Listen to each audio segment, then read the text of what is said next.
The story freaks me out to this day. I still don't know what happened, but like something was looking out for me on this day. So when I was younger, I was in the marching band and we went out to San Antonio, Texas for the March of the Flowers, I think it was called. It's like something that San Antonio does annually.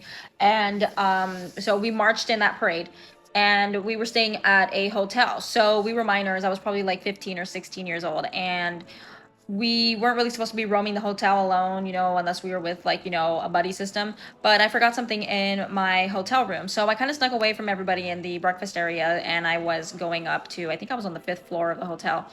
And when I got in, a man with bloodshot eyes got into the elevator with me and he started talking to me in Spanish. Now, I didn't know what he was saying because I didn't know Spanish at the time.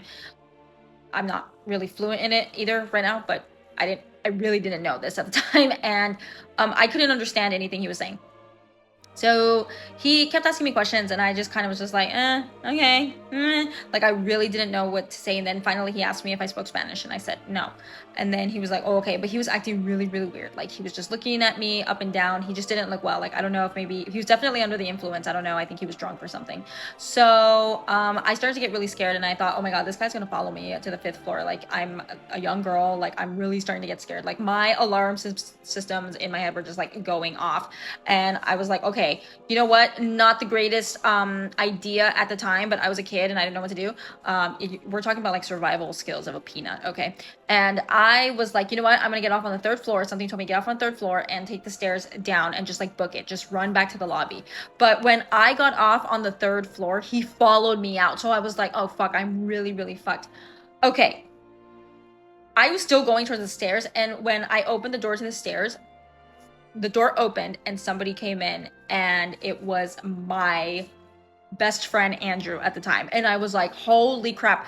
Nobody was supposed to be on the third floor. We didn't have like all our rooms were like on the fifth floor or something like that. So I don't know what Andrew was doing on the third floor. And I was like, dude, what are you doing here? I was like, oh my God, I'm so happy to see you. He's like, well, I was going up the stairs because I didn't want to take the elevator, but the stairs only led me to the third floor. And I was like, no way that happened. Like, oh my God.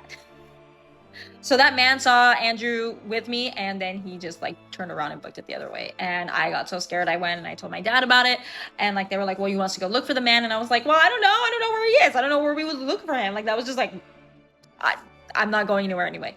But that was probably one of the most terrifying things that ever happened to me. Stay safe. Keep your kids safe. Buddy system if you're on a field trip. Damn.